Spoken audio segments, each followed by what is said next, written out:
안녕하세요. 최재천입니다. 최재천의 책갈피라는 이름으로요, 여러분들과 함께 새로운 책을 소개하고 책에 대한 정보를 나누고 책과 관련된 이야기를 함께 하는 그런 시간을 갖도록 하겠습니다. 오늘은 음식에 대한 책을 두 권 골랐습니다. 하나는 한식의 품격입니다. 책 제목이 재밌죠? 이용재라는 분이 쓴 책이고요.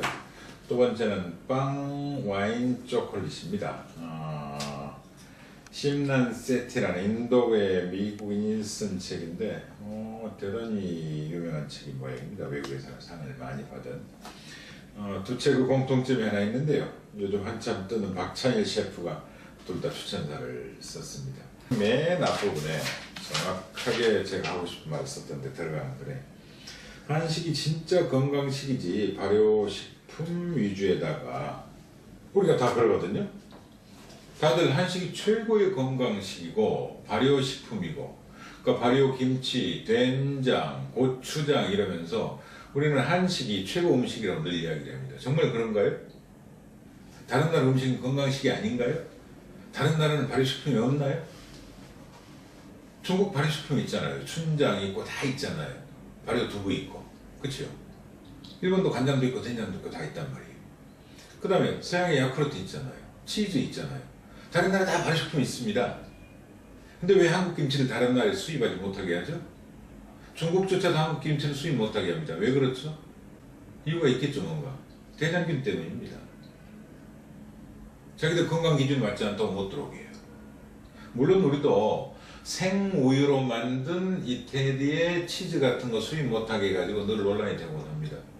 한식의 품격은 이런 식으로 마스 원리와 개념으로서는 본격 한식 비평이라는 부제를 달고 있습니다. 딱 하나 마음에 들지 않는 건 책 표지에 한국 음식 문화의 적폐청산 이래가지고 요즘 너무 유행하는 단어를 책 날개에 썼어요. 이건 별로 마음에 들지 않아요, 솔직히 말씀드리면. 근데 이 책 저자 정말 놀랍더라고요. 음식평론가고 번역가고 건축 칼럼니스트인데 제가 좀 쉽게 읽을 줄 알았는데 대단히 지적 있고 품격 있고, 그 다음에 이분이 워낙 박학다식한 분이라서 그런 비교법적인 여러 지식이나 상식들이 풍부하게 들어가 있습니다. 이를테면 이런 겁니다. 젓가락 문화 우리 찬양하잖아요. 젓가락을 쓰니까 머리가 좋다. 그런가요? 중국도 젓가락 쓰고 일본도 젓가락 써요. 젓가락 쓰는 나라 많아요. 그 사람들 그럼 다 머리 좋아야 되잖아요. 젓가락 같은 거는 일본이 1960년대 올림픽 하면서 홍보 포스터 있죠. 여기에 쓴 적이 있습니다. 물론 기능상으로는 좋아지겠죠. 그 다음 국물 문화. 김치, 발효, 숙성. 제가 농담처럼 늘 이야기하는 게 6시 내 고향 보면은 지역 특산물을 가지고 맛있는 요리를 해내요. 전부 다 똑같습니다. 어느 지역이든지. 이걸로 무쳐 먹고, 이걸로 볶아 먹고, 이걸로 찌개 먹고, 이거 다 해가지고 이걸로 밥해 먹고. 그 다음에 고추 문화. 고추 들은 지가 얼마나 됐습니까? 빨리 들어와봐야 임진을 아니고 18세기 후반에야 비로소 고추가 우리나라 전체에 퍼졌는데 우린 전부 다 매운 문화, 고추 문화가 지배하잖아요. 이태에서 태어나서 한국에 들어와 있는 교포 자녀가 있습니다. 특전사까지 다녀온 용감한 친구인데 제가 좋아하는데 한국 와서 맨 처음 놀란 게 고기 구워 먹는 것 보고 자기들은 너무 놀랬대요. 그리고 이태리에서 한국 식당에서 아르바이트 했는데 그것도 너무 놀랬다는 겁니다. 음식을 요리해서 식당에 내놔야 되는데 왜 거기서 직접 구워 먹게 하냐 이거죠. 고기 굽느라고 아무런 음식 맛도 못 느끼고 불길 따라가느라고 정신없다라는 거예요. 오늘 낮에 제가 그 대사관 직원한테도 이야기를 했어요. 그랬더니 자기네 대사관은 한국 고기 먹고 싶을 때는 고기를 구워서 바로 건네주는 그런 식당이 있대. 거기만 다닌대요. 그렇게 익숙지 않은 거예요. 물론 구워 먹는 재미 있죠. 징기스칸 요리나 샤브샤브 요리나 중국의 화꼬 요리나 넣었다가 빼먹는 요리들이 있거든요. 근데 직접 구워 먹는 것과는 또 다른 차원이 있죠. 물론 재밌죠. 생선도 구워 먹을 수도 있고 고기도 구워 먹을 수도 있고 포장마치 살 수도 있고. 근데 이런 것들을 한번 제대로 된 비교법적으로 맛의 원리라는 입장에서, 개념이라는 입장에서 제대로 비판하는 책입니다. 저는 그야말로 설익은 제가 하고 싶은 이야기 한 거고요. 이 책은 차근차근 대단히 지적인 근거를 가지고 음식과 미학과 철학과 역사와 비교법적인 그런 근거들을 가지고 하나하나 따져버렸어요. 손맛이 정말 어떤 의미가 있는 걸까요? 그쵸? 손맛의 의미는 첫째, 손은 인간의 모든 미세한 움직임을 가능케 하는 말단부이다. 둘째, 손맛은 일관된 맛있음의 원동력이다. 셋째, 손맛은 개인적인 맛이다. 그럼에도 불구하고 손맛이라는 찬사가 의미가 있느냐? 손맛이 과연 초능력이냐? 손에서 맛이 나오느냐? 기능적인 측면 말고 아주 재밌는 비평들이 많아요. 곡물에 대한 비평 재밌습니다. 여러분들께 꼭 추천하고, 우리가 한식이 몸에 익숙하고 들어오자마자 저도 외국 다니다 오면 김치찌개부터 먹습니다.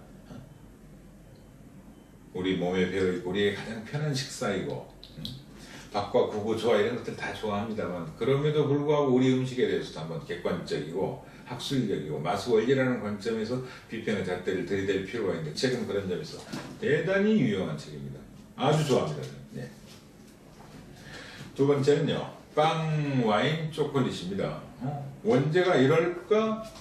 그러고 봤더니 정말로 원제가 그래요. 그래서 다시 한번 노렸습니다. 그런데 여기에 나와 있는 음식은 내용은 더 많습니다. 자, 제목은 빵, 와인, 초콜릿인데 와인, 초콜릿, 커피, 맥주, 빵 이렇게 나와 있어요.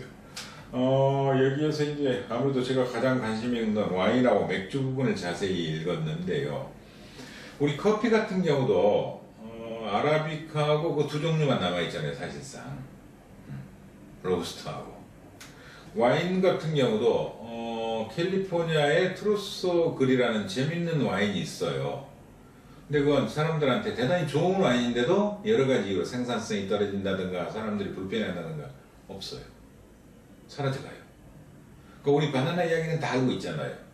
초콜릿 같은 경우는 마찬가지라는 거죠. 돼지도 수천 종이 있었는데 이제 열 몇 종 있잖아요. 닭도 마찬가지잖아요. 우리 토종닭 찾기 얼마나 어렵습니까? 그런 이야기입니다. 음식들이 어떻게 만들어져 있고 어떤 의미가 있고 어떤 역사가 있고, 그런데 종의 다양성이라는 입장에서 얼마나 획일화되고 있는지를 이야기를 해요. 종을 잃는 것은, 음식 종을 하나씩 잃어가는 것은 촛불로 가득한 방에서 촛불이 하나씩 꺼지는 것과 같다. 처음 몇 개가 꺼질 때는 알아채지 못할 수도 있지만 결국은 어둠 속에 앉아있기 마련이다. 이게 이 책에 대한 이분의 주제입니다. 조금만 더 객관적인 이야기를 한두 가지 설명해 드릴게요. 세계 식량농업기구에 따르면요, 세계 칼로리의 95%가 고작 30종에서 온대요. 그 다음에 먹을 수 있는 식물 종류가 3만 개인데 우리는 150종을 재배만 해요. 우리가 먹으려고 길들이는 조류, 닭이나 오리나 그다음 포유류, 소, 돼지 이런 것들이 30종이 넘는데 그 가운데 14가지 동물이 우리가 가축에서 먹는 음식의 90%를 제공해요. 그러니까 닭, 돼지, 소 이런 거 아니겠습니까? 오리. 그 다음에 전 세계에서 먹는 음식물의 4분의 3이 겨우 12종의 식물과 5종의 동물에서 온다. 대충 아시겠죠? 소, 닭, 돼지, 뭘까요? 그렇게 하고, 그 다음에 식물은 쌀, 밀, 보리, 옥수수, 콩, 대충 이 정도 아니겠어요? 그 나머지는 이제 전부 다 획일화 시켜버리는 거죠. 식탁에서 사라지게 되는 거고, 종 다양성이 없어지는 거고. 근데 이게 변한다는 겁니다. 끊임없이 변하겠죠. 전 이거 몰랐는데, 바닷가재. 이 각광용 해저에서 먹이를 찾는 바다의 쥐 같은 것이다. 내 친구 엄마는 바다의 바퀴벌레다 이건 이렇게 내놓고 즐거워하셨대요. 근데 19세기 중엽까지는 미국 북동부에 있는 어촌에서 좋은 것이 바닥났을 때 먹던 것이래요. 우리 아구 같았나 봐요. 그렇죠? 바닥까지는 물고기를 잡는 미끼로 쓰이고 교도소 음식으로 쓰였대요. 그런데 지금은 교양과 세련의 상징이다. 이게 재밌겠죠? 지금 우리가 돼지고기나 닭고기나 소고기를 먹지만 나중에 어떻게 변할지 모른다는 거예요. 근데 그때 좀 다양성이 사라져 있어서 어떻게 할 거예요? 와인도 마찬가지입니다. 아까 말씀드렸습니다만 와인이 갖는 역사를 생각해 볼 때 너무나도 다양하고 역사적인 그런 것들이 있는데 이제 사라져 간다는 거죠. 그렇다면 전 세계 와인의 66%가 35가지밖에 안 되는 와인용 포도에서 나온대요. 그러니까 포도 종류는 수없이 있는데 와인용 포도로 단순화시킨다는 거예요. 마지막으로 한 말씀만 드릴게요. 제가 최근에 가야, 그렇죠, 이태리 북부지방 피에몬트 지방 유명한 가야 와인 있잖아요. 그 와이너리에 대한 책이 번역돼서 읽었는데 수세가 너무 좋으면요 좋은 포도가 안 열린대요. 그러니까 나무 세력이 너무 세요. 그럼 안 열려요. 나무가 약간 약해야 새끼들이 잘 기는데요. 균형이 제일 중요하다는 겁니다. 너무 좋은 토양에서는요, 좋은 포도가 안 나와요. 약간 척박해야 돼요. 거기서 인내와 끈기를 바탕으로 나무를 키우고, 그렇죠? 힘들게 열매를 맺어야 좋은 와인이 나오기 때문에 균형이 너무 중요합니다, 이거예요. 근데 여기도 재밌는 말이 있어요. 와인의 가장 좋은 조건은 스트레스예요. 돌이 많은 토양, 딱 알맞은 물. 가장 좋은 와인은 스트레스를 받는 포도나무에서 나온대요. 모르겠습니다. 어느 정도 스트레스인지는 잘 모르겠습니다만, 이 책은 이런 식으로 맥주, 와인, 포도, 초콜릿을 예로 들어가면서요, 종 다양성이 먹는 것이 결국은 이 농업행위라는 거, 먹는 것이 농업행위고, 이 농업행위가 사랑이고 삶이고 인간의 역사고 이런 건데, 이런 종 다양성이 사라졌을 때 우리 삶은 어떻게 될 것인지를 하나하나 그 지역에 가서 답사하고 마셔보고 이야기를 듣고 전문가 대화를 나누면서 편안한 다큐멘터리로 설계해 나갑니다. 아주 편안한 책입니다. 그리고 술술 익히는 재밌는 책입니다. 뭐 먹방, 먹는 것에 대한 관심들, 그리고 전에는 식탁에서 말 조금 하는 게 중요한 일이었습니다만, 요즘 음식을 놓고 이야기하고 대화를 나누고 스토리나 히스토리를 이야기하는 게 아주 중요한, 우리들 중요한 문화가 되고 있잖아요. 그런 점에서 여러분들께 한식의 품격과 빵, 와인, 초콜릿이라는 이 식품, 우리 먹는 것에 대한 두 가지 책은 우리의 지평, 이해를 넓혀주는 대단히 의미 있는 책이라고 생각을 합니다. 최재천의 책갈피, 오늘은 여기서 마치겠습니다. 고맙습니다.